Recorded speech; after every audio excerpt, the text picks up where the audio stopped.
All right, a couple things I haven't shown you, just because they're super easy and I didn't really see the need to make a long video demonstrating how to put it in. But I got a new battery in, and this time I did get a top post battery. I hate those side post batteries.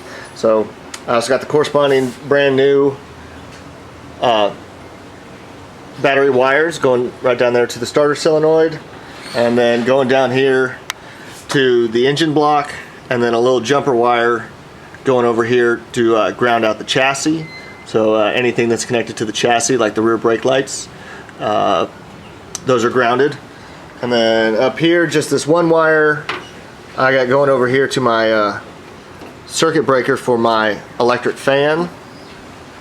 And then the little pigtail wire coming off of here, I got that extended, stretching over here, grounding out on the core support. So anything that grounds out on the core support, like the headlights, the turn signals, the horn, that's all got a nice ground to it now. So we'll just keep checking all these circuits. I did connect up my ignition source and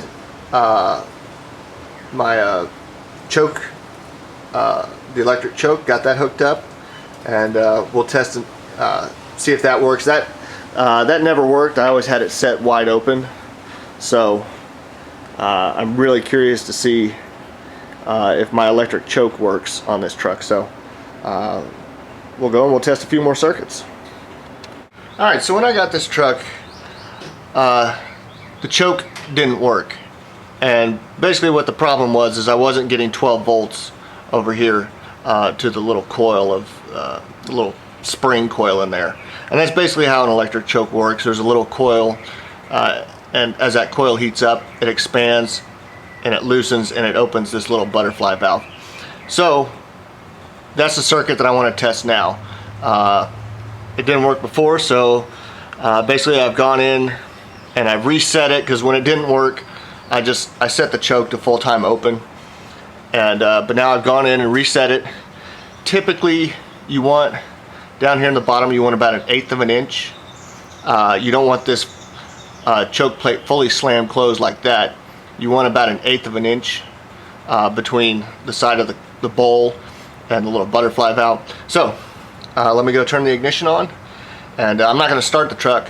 I'm just going to have the ignition on, and we'll see if this choke plate opens up.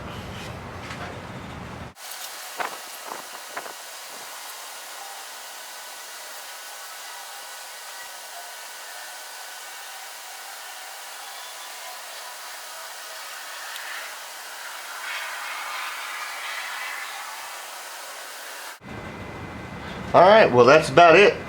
It's almost completely open. In fact, it is completely opened. So good news, my electric choke works again.